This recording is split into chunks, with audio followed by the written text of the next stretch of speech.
함께 하신 하나님의 말씀은 고린도후서 3장 1절로 3절입니다. 짧은 성경 구절입니다. 우리 같이 합독하도록 하겠습니다. 우리가 다시 자천하기를 시작하겠느냐? 우리가 어찌 어떤 사람처럼 추천서를 너희에게 주거나 혹은 너희에게 받게 할 필요가 있느냐? 너희는 우리의 편지라 우리 마음에 썼고 무사람이 알고 읽는 바라. 너희는 우리로 말미암아 나타난 그리스도의 편지니 이는 법으로 쓴 것이 아니요 오직 살아계신 하나님의 영으로 쓴 것이요 또 돌판에 쓴 것이 아니요 오직 우리의 마음판에 쓴 것이라. 아멘.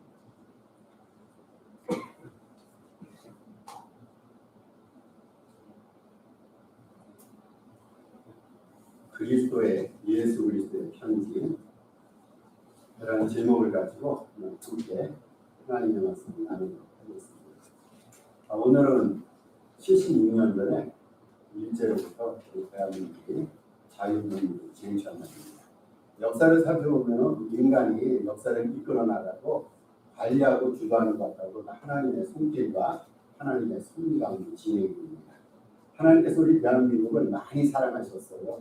5천년의 유구한 역사를 자랑하는 우리 민족을 사랑하셔서 때로는 잘못하고 힘들게 하나님은 잘못을 할 때는 하나님께서 매도 때리면서 국민들을 좀 깨닫고 각성의 시간도 주시는데 또 회개하고 우리 민족들이 하나님 앞에 예배할 때 하나님께서 우리 대한민국 조금 크게 축복해 주셨습니다.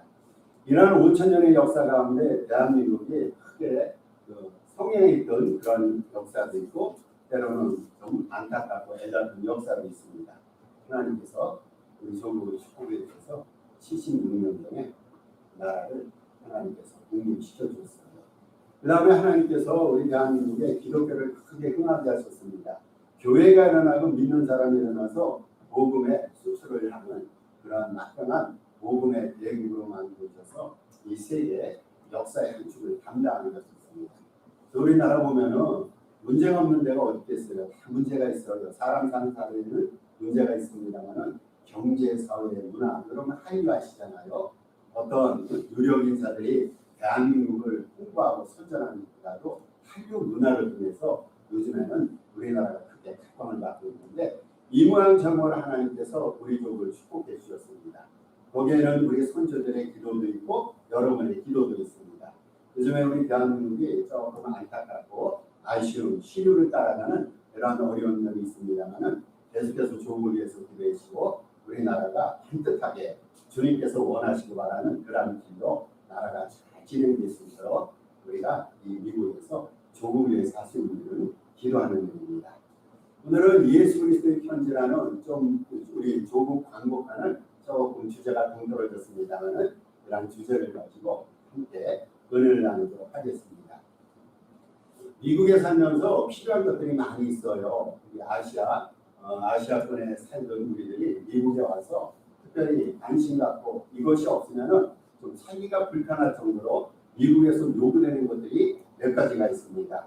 예를 들어서 우리가 직장을 취업한단 말이죠. 그리고 학교 입학하기 위해서 반드시 필요한 것이 있어요. 그럼 뭐라고 생각합니까? 추천서입니다. 레퍼런스. 이게 다 필요합니다. 유력한 사람, 덕만 있고 존경받는 주위 사람 누군가로부터 추천서를 받아오면 됩니다. 그래서 이 보통 추천서의 내용을 보면은 지원하는 사람의 능력, 지혜, 대인관계, 또 이 사람이 얼마만큼 선택하는 아이디어가 있는가, 또 얼마만큼 주변 사람들로부터 신뢰를 받고 있는가, 이러한 평가들이 추천서의 주류를 이루게 됩니다. 누군가가 좋은 추천서를 써주면 해당 관계자의 마음을 움직여서 지원하는 자에게 큰 도움이 되곤 합니다. 저도 몇 차례 추천서를 써준 적이 있어요. 특별히 우리 후배 목사들이 다른데 담임 목사로 거컬을 할 때 추천서를 좀 몇 차례 써준 적이 있습니다. 어떤 사람의 경우에는 추천서가 의뢰했을 때 기쁜 마음으로 추천서를 써줄 수가 있었어요. 그런데 어떤 사람 경우에는 마땅히 추천서를 써줄 만한 것이 없어요. 제가 볼 때는 인품도 그렇고 실력도 그렇고 대인관계도 추천서를 의뢰해서 써주긴 써줘야 되는데 써주면서도 마음 한편에는 좀 부담스럽게 난감해하면서 추천서를 써준 적이 있었습니다. 여러분, 이 추천서 제도는요 바울 시대에도 있었습니다. 1세기에서도 추천장이라는 그러한 제도가 있었습니다. 특별히 예루살렘 외 지역에서 사역하기를 원하는 사역자들이 많이 있었어요. 생각해 보세요. 예루살렘 초대교회는 막강한 12사도들이 있습니다. 이 12사도들 중에서 목회자로서 혹은 선교사로서 어떻게 사역을 감당합니까? 그래서 예루살렘 외 다른 지역에서 사역하기를 원하는 이러한 전도자들은 또 예루살렘 그 12사도의 추천서를 받아서 사역을 하곤 했습니다. 어디 가서 사역을 하든지 간에 예수님의 제자들이 추천서를 써주면 그 추천서가 권위 자체가 되는 거예요. 그래서 좀 신실한 사역자로서 인정받을 수 있을 뿐더러 그 지역의 사람들과도 쉽게 친해질 수 있었습니다. 추천서가 필요했단 말이죠. 그런데 오늘 본문에 보니까 사도 바울에게는 그런 추천서가 도무지 소용이 없었어요. 사도 바울은 어떤 사람입니까? 사도 바울은 신약 성경에 13권을 저술한 사람이고 일설에 의하면 187배를 개척했대요. 여러분, 187배를 사도 바울이 개척했다는 그런 일설이 있습니다. 확인되지 않았습니다는 이런 분입니다. 그런데 사도 바울은 그렇게 성경책에 13권을 저술하고 선교사로서 혁혁한 공을 세우고 또 사역자로서 많은 교회를 개척하고 많은 교회 목회 사역을 감당했을지라도 그 흔한, 그 당시에도 그렇고 지금도 그렇고 그 흔한 추천서에 대해서 한 번도 가본 적이 없었어요. 오늘 본문에 등장하는 교회는 고린도 교회입니다. 이 고린도 교회를 사도 바울이 개척을 했어요. 1년 6개월 동안을 거기서 최선을 다해서 사역하면서 교회를 부흥시켰습니다. 그런데 사도 바울이 하나님으로부터 부름을 받아서 이제 고린도 교회를 사임하고 다른 교회로 가게 됩니다. 다른 타지로 떠나게 됩니다. 자, 그러다 보니까 이 바울의 후임이 그 교회에 와야 된단 말이죠. 그런데 후임들은 예루살렘 12사도로부터 예루살렘 교회 유력자로부터 추천서를 받아서 그 고린도 교회에 부임하게 됩니다. 이렇게 추천서를 받아서 고린도 교회에 부임했던 사람 가운데 어떤 사람이 사도 바울이 추천서가 없음을 사도 바울은 추천서가 없이 고린도 교회를 개척했단 말이죠. 추천서 없이 사역했던 사도 바울을 문제 삼게 됩니다. 어떻게 추천서가 있어야지 사역을 하는데 당신은 추천서도 없이 어떻게 그렇게 고린도 교회에서 일을 했습니까? 그것을 문제 삼아서 사도 바울의 사도직을 부인하면서 교회 내에 분란을 야기시키는 거예요. 사도 바울이 참 선지자라면, 사도 바울이 참 사역자라면 반드시 이 사람도 추천서를 받아야 되는데 사도 바울은 그것이 없이 어떻게 사역자로서 어떻게 선교사 목회자로서 사역할 수 있냐. 그래서 교회 내에서 사도 바울의 모든 업적을 무시하면서 교회 내 다툼과 분란을 야기시킨 그 무리들이 있었습니다. 여러분 한번 생각해 보세요. 여러분이 어떤 분야에서 열심히 일을 하고 있어요. 그런데 누군가의 추천서를 받지 않았어요. 이 추천서가 없다는 이유 때문에 우리를 대적하고 우리를 시기하고 비판하는 사람이 당신의 지금까지 우리가 쌓아왔던 우리의 업적과 공적과 실력과 인품과 모든 것을 추천서가 없다는 이유 때문에 모든 것을 배격하고 무시하고 그것을 사그리채 없는 것으로 그게 얘기한다면 과연 여러분은 어떠한 반응을 보이겠습니까? 사도 바울이 그런 공박을 당했어요. 당신은 추천서 없이 일했으니까 지금까지 일했던 모든 것이 다 가짜입니다. 거짓입니다. 당신의 사도직도 신뢰할 수 없습니다. 이렇게 공박하는 거예요. 이때 사도 바울이 아마 이런 방식으로 인간적으로 대처할 수 있을 거예요. 그래, 추천서가 필요하다 그러니까 예루살렘 교회 급전을 보내서 예루살렘 교회 성도들로 혹은 예루살렘 사도들과 한 사람으로부터 빨리 추천서를 받아와야지. 여러분이 할 수 있는 일입니다. 바울이라면 충분히 추천서를 써줄 만한 유인입니다. 이것도 저것도 귀찮으면요. 사도 바울과 베드로는 서로 안면이 있는 사람입니다. 베드로에게 직접 사도 바울이 편지를 쓰는 거예요. 베드로 형님, 여체에서는 나에게 추천서가 필요하니까 당신이 그래도 예루살렘에서 최고 지도부 사람이 아닙니까? 나한테 추천서를 써주시길 바랍니다. 베드로에게 직접 부탁해서 편지를 선체할 수도 있었을 거예요. 그러면 문제가 해결되는 거예요. 지금 바울의 문제가 뭡니까? 추천서가 없다는 거예요. 그 유력자의 추천서가 없이 어떻게 일을 할 수가 있느냐? 당신의 이방 사도직도 가짜다. 당신의 업적과 공적도 신뢰할 수 없다. 그러니 추천서만 있으면요, 지금까지 있었던 모든 비난을 잠재울 수 있단 말이죠. 사도 바울이라는 분이 그렇게 할 수 있고, 또 사도 바울이 원한다면 추천서를 안 써줄 사람이 어디 있냐 그거예요. 그런데요, 사도 바울은 그렇게 하지 않았어요. 추천서를 써달라고 애원하지 않았습니다. 그리고 사도 바울은 다른 방법을 채택했습니다. 오늘 본문은 우리 예수 믿는 자들에게 추천서가 무엇인가? 여러분, 우리들에게도 추천서가 필요하단 말이죠. 그런데 진정으로 우리에게 필요한 추천서가 무엇인가? 레퍼런스가, 어떤 레퍼런스가 우리에게 필요한 것을 오늘 본문을 통해서 한번 교훈받자 말이죠. 1절에서 사도 바울이 이렇게 얘기합니다. 사람의 추천서가 없다고 분명히 얘기했어요. 나는 사람으로부터 추천서를 받지 않는다. 이것이 사도 바울의 철학이었어요. 우리가 추천서를 너에게 붙이거나 혹은 너에게 맡기겠느냐. 사도 바울이 이렇게 반문합니다. 추천서를 요구하는 사람에게 우리는 도무지 추천서가 필요 없어요. 우리는 사람에게 이 추천서 편지를 요구하거나 원하지도 않습니다. 이렇게 반문합니다. 여러분, 고린도 교회는 어떤 교회입니까? 사도 바울이 개척한 교회 아닙니까? 이 고린도 교회는 사도 바울이 개척한 교회인데다가 사도 바울의 인격과 믿음과 실력과 그리고 탁월한 대인관계, 업적 등을 고려할 때 이것들이, 이런 사도 바울의 지금까지 업적들, 인격과 믿음, 이것들이 추천서를 충분히 대신할 만한데 이제 와서 세상스럽게 무슨 추천서가 필요한가 그거예요. 내가 여러분을 위해서 이렇게 일했지 않습니까? 교회를 이렇게 붕치고 여러분이 나의 지도와 영적인 훈련을 받아서 이만큼 성장하지 않았습니까? 이것이 추천서가 아니고 무엇입니까? 사도 바울의 요지는 그것입니다. 고린도 교우들은요, 바울을 만나기 전에 세상적인 변호로 개척한 인생을 살았어요.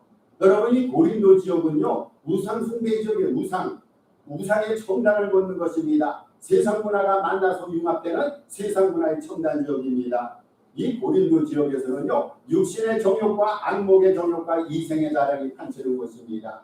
이곳에서는 신앙생활 제대로 할 수가 없어요. 그런데 사도 바울이 고린도 교회로 파고 들어갔어요. 그래서 고린도 지역에서 죄로 인해서 죽어가는 그 불쌍한 영혼들을 구원했단 말이죠.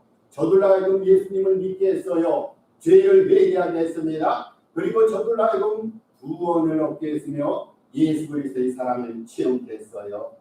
그래서 고린도에 있는 그 사람들의 인생 목표가 달라졌어요. 바울로 인해서 저들의 가치관이 달라졌어요. 삶의 철학과 여기에 손들이 바뀌었습니다. 저들은요, 사도 바울의 지도하에 전적으로 새 사람이 되었어요. 여러분, 이것이 중요합니다. 추천서 때문에 고린도 교회들이 변하지 않은 거예요. 예루살렘 교회의 사도들이 추천서를 보내주셨다고 해서 저들이 바뀐 게 변한 것이 아니라 사도 바울이 가르쳐준 영적인 진리와 교훈 때문에 고린도 교우들의 삶이 송두리째 바뀌었어요. 이렇게 바뀐 고린도 교우들의 삶이 주님께서 자신을 도구로 사용하신 충분한 증거라고 사도 바울은 확신했습니다. 이런 의미로서 사도 바울은요, 너희는 우리의 편지라고 했어요.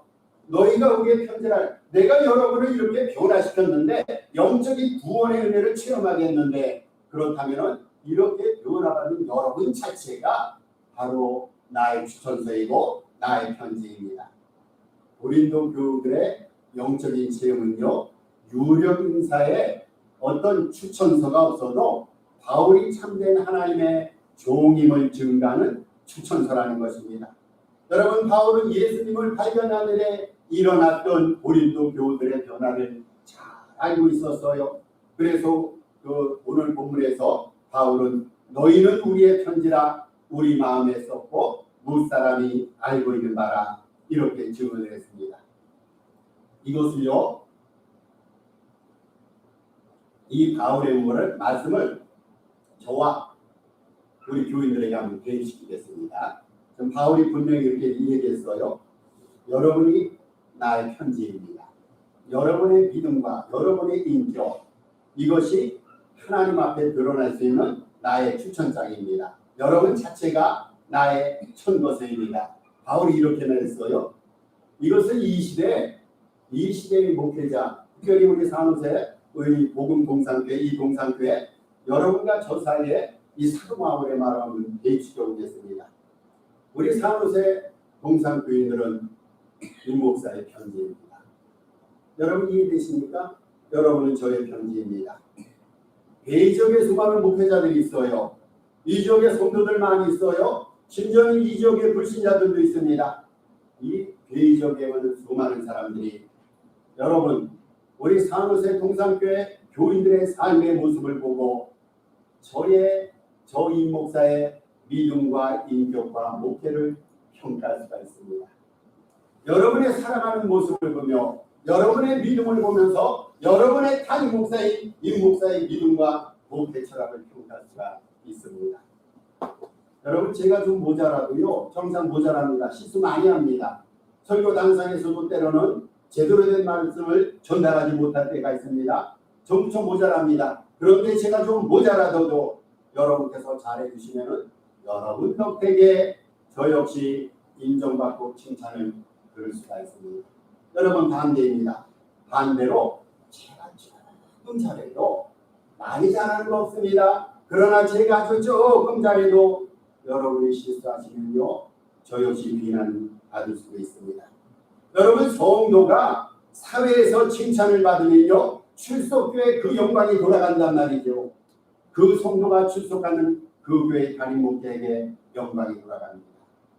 우리 산호세 동산교회 여러분들의 삶과 생활은 저 임 목사의 믿음과 인품을 드러내는 표현이라는 것입니다.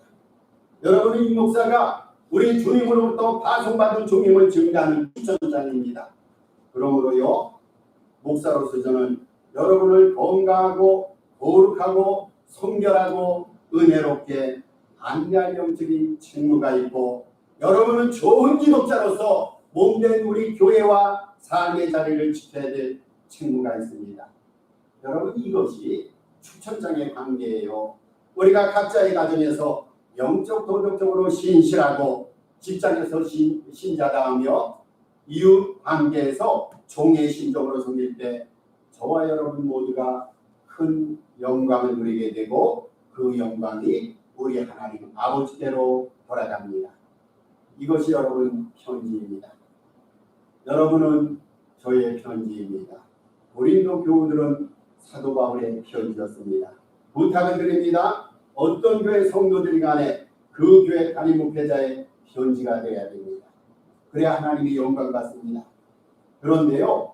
성도는 단지 목회자의 편지 이상의 삶을 살아야 됩니다. 이것이 오늘 우리가 배워야 될 철학입니다. 성도는요. 목회자의 편지 이상의 삶을 살아야 됩니다. 성도의 삶은 예수를 나타나는 편지여야 됩니다. 오늘 바로 그 말입니다. 성도의 삶은 예수를 나타나는 편지여야 됩니다. 3절에서 바울은 3절에서 고린도 교우들에게 이렇게 말합니다. 너희는 우리로 말미암아 나타난 예수님의 편지니라고 했습니다. 계속해서 띄워주세요. 고린도 교우들은 바울의 추천서에 그치는 것이 아니라 더 나아가 예수 그리스도의 편지, 예수 그리스도의 추천서, 즉 예수를 드러내는 편지라는 것입니다. 여러분 우리는요 예수 그리스도의 편지예요. 우리는 예수님의 편지입니다. 그것도 그 편지가 우리의 심장 속에 쓰여졌어요. 우리 심장 속에.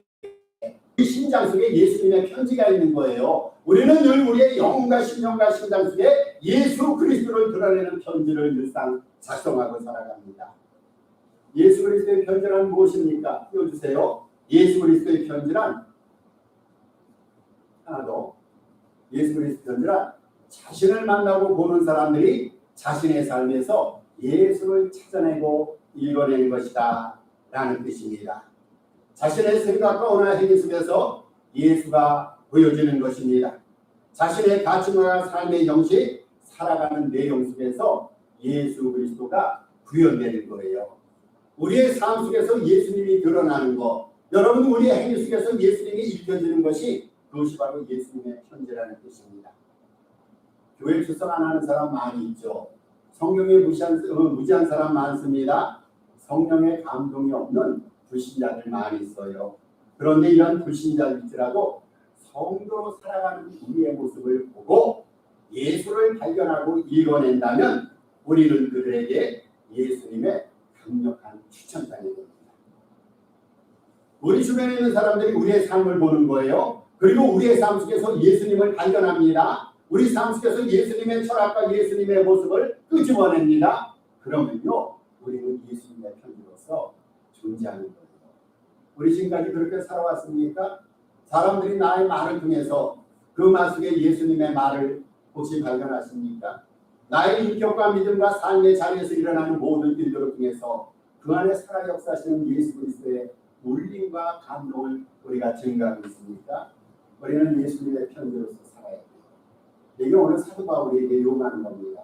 여러분, 성도는요, 목회자의 편지입니다. 더 나아가서 성도는 예수 그리스도를 드러내는 예수님의 편지여야 됩니다. 그 사람이 생각하고 걸어가고 행동하고 먹고 하는 모든 일련의 삶의 여정을 통해서 그 안에 우리 주님이 드러나고 읽혀져야 된다는 거예요. 여러분, 이게 예수님의 증거 아닙니까?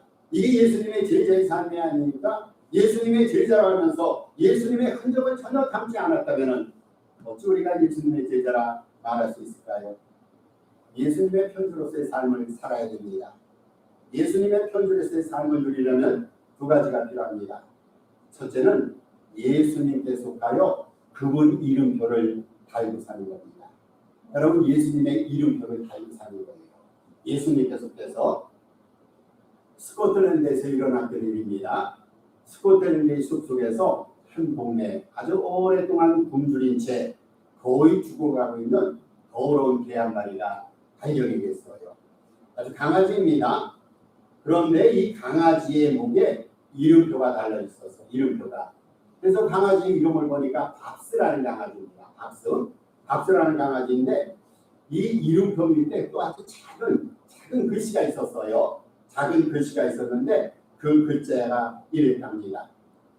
나는 이 나라 왕에 속해 있습니다. 그 개의 작은 글씨 이름이 나는 이 나라 왕에 속해 있습니다. 그런 글자가 생긴 그 사람들이 깜짝 놀랐어요. 그 글자를 본 사람이 알고 보니까 그 개가 왕의 강아지였어요.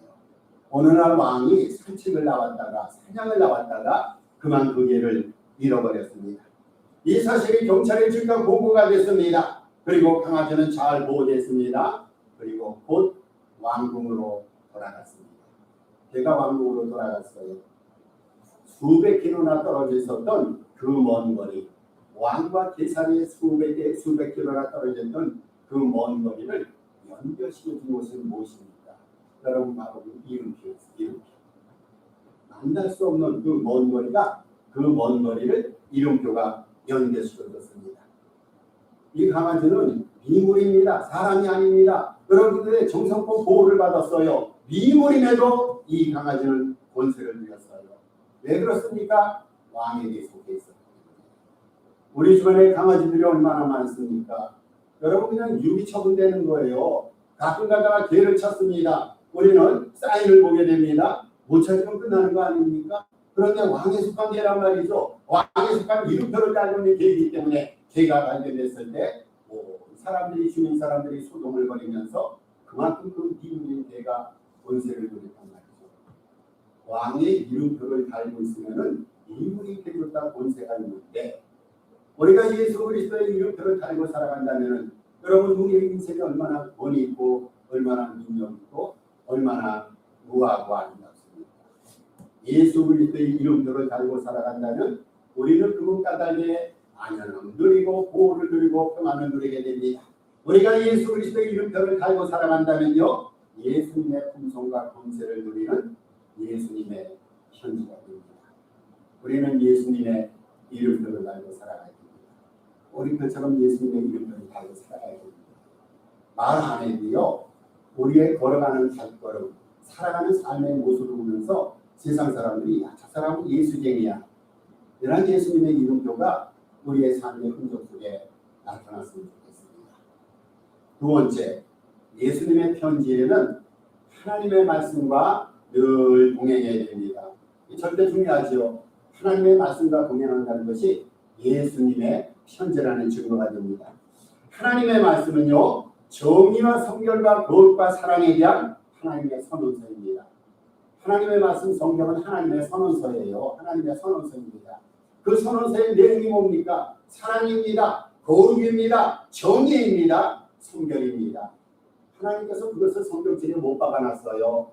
나는 이러한 사람이고 나는 여러분에게 이러한 것을 요구합니다. 가라고 원하는 하나님의 선언문이 성경에 기록되어 있단 말이죠. 하나님의 말씀은요, 구원받기 위한 삶의 절대 요건입니다. 우리가 구원받으려면요, 하나님의 말씀을 믿어야 돼요. 말씀대로 살아야 됩니다. 말씀대로 살아가야 됩니다. 그리고 말씀을 내 신령 속에 늘 붙들고 살아야 됩니다. 우리 기독자들은요, 누가 보든 안 보든 말씀을 지켜야 돼요. 우리 양심이 증가하잖아요. 양심이. 내 양심이 증가. 사람들이 안 본다 하더라도 내 양심이 증가한단 말이죠. 여러분, 우리는 교회 바꿔서 교회 안에서도 똑같이 삶을 살아야 돼요. 사람들이 많이 있을 때와 혼자 있을 때 인품과 믿음이 똑같아야 돼요. 우리는 늘상 초지일관해야 됩니다. 늘상 여상하여 같아야 됩니다. 그것이 하나님의 말씀대로 살아가는 사람 아닙니까? 교회 안에 있을 때는 성령 받고 예수님 잘 믿는 것 같아요. 여러분, 우리가 모여서 찬양 부를 때 뜨겁습니다. 감동이 있습니다. 구원의 확신을 누립니다. 그러나 세상 속에서 안 믿는 사람과 더불어 살아갈 때도 교회에 대해서 있었던 이 아름다운 감동이 계속 유지됩니까? 우리는 하나님의 말씀을 교회 안이나 교회 밖이나 늘 지키면서 주님의 말씀을 붙들고 살아야 됩니다. 그것이 기독자의 근거이고 기본입니다. 우리가요, 하나님의 말씀의 선언대로 살아가면요, 세상 사람들이 끌리게 돼 있어요. 우리한테 세상 사람들이 우리에게 매력을 느끼게 돼 있어요. 여러분, 세상 사람들은 예수 믿기를 원치 않아요. 그런데 저들은 우리가 예수 잘 믿기를 바랍니다. 세상 사람들은 성경 말씀이 뭔지 모릅니다. 알아도 말씀대로 살기를 원치 않습니다. 그런데 저들은 예수 믿는 사람들한테 성경대로 살기를 바랍니다. 여러분, 굉장히 불공정하잖아요. 그러나 어쩔 수 없어요. 세상 사람들은 예수 믿는 사람들한테 기대합니다. 우리가 입만 열면 예수 그리스도를 고백합니다. 예수님을 간증합니다. 그렇다면 너희가 고백하고 간증하는 예수 그리스도의 형상을 닮은 삶을 살아라. 이것이 우리를 향한 세상 사람들의 기대라는 말이죠. 우리들은요, 예수님의 꼬리표를 달고 살아가야 되고, 누가 보든 안 보든 의식하든 의식하지 않은 것 하나님의 선언문인 말씀대로 살아야 됩니다. 이것이 그리스도의 편지로서의 삶입니다. 말씀을 결론 짓습니다. 여러분, 구원받았다는 것으로요, 신앙생활 전부가 아니에요. 우리가 예수 믿어서 구원받아 얼마나 감사합니까? 그런데 이제부터 시작입니다. 빌립보서 2장 11절에서 사도 바울이 말합니다. 두렵고 떨리는 마음으로 구원을 이루라고 했어요. 믿어서 구원받아서요, 시작입니다. 신앙생활의 여정의 시작입니다. 이제 우리에게 기다리는 것은 구원의 완성을 향해서 걸어가는 신앙의 과정이 필요하단 말이죠. 신앙생활의 전부는요, 구원받은 후에 아름답고 선한 삶을 살아가는 것, 그래서 하나님 앞에 영광 돌리는 것, 이것이 신앙생활의 과정입니다. 우리는 단지 구원받은 것에 그치는 것이 아니라 예수님의 편지에까지 도달해야 됩니다. 다시 말씀드립니다. 우리의 삶의 목적지가 있어요. 예수님의 편지에까지 이루는 것이 우리의 삶의 목적지입니다. 내 삶이 예수님의 편지로서 보여준다면 그 사람 믿음생활 잘한 거예요. 믿음생활 잘한 사람은 삶을 그만큼 잘 살았다는 증거입니다. 우리의 일상 속에서, 우리들은 일상에서 예수님의 믿음을 보여주는 편지, 예수님의 사랑과 용서와 인자를 보여주는 편지, 그분의 진실함과 의로움을 보여주는 편지, 그분의 희생과 섬김을 보여주는 편지, 주님의 지혜와 능력을 보여주는 편지여야 됩니다. 예수님께 속해 예수님 이름표를 부착하고 예수님 말씀과 늘 동행하면서 사람의 추천서를 뛰어넘는 예수 그리스도의 편지로 존재하는 저와 여러분이시기를 주님의 이름으로 축복합니다. 우리 주신 말씀 생각하면서 예수님의 편지 되게 하시되 하나님의 이름표를 늘 달고 살며 하나님의 말씀에 붙들려 사는 그러한 우리가 되게 하려 기도하시고 8월 중에 있을 기도 제목이 있습니다. 우리 내어놓은 3분 정도 합심해서 기도합니다. 아버지 하나님, 우리들은 믿음에 굳게 서서 주의 이름 여성가하는 산호세 동상교회 되게 하시옵소서. 우리의 가정들 건강과 평안 중에 예수님을 잘 섬기는 천국 되게 하시옵소서. 국가 지지방의 모든 교회들 은혜와 성령의 역사로 구원되게 하소서. 전도 대상자들을 위해서 기도하고 섬기고 전도에 최선 다하게 하옵소서. 코로나 팬데믹 시기에 선교의 열심 다하는 모든 선교사님 주의 손길로 붙들어 주옵소서. 조국과 민족의 하나님의 뜻이 실현되게 하시고 각 개인들의 소원과 바람을 응답하여 주옵소서. 오늘도 우리가 하나님의 말씀을 통해서 아버지 하나님, 우리가 하나님의 말씀에 붙들림 가게, 그래서 예수님의 편지가 되기를 소원하며 예수님의 이름표를 달고 살아가는, 그래서 예수님의 컨트레스의 삶을 유감없이 살아가는 우리 모두가 될 수 있도록 역사하여 주옵소서. 우리 하나님 앞에 영광과 존귀함을 돌렸고 예수 그리스도의 이름으로 기도 올리옵나이다.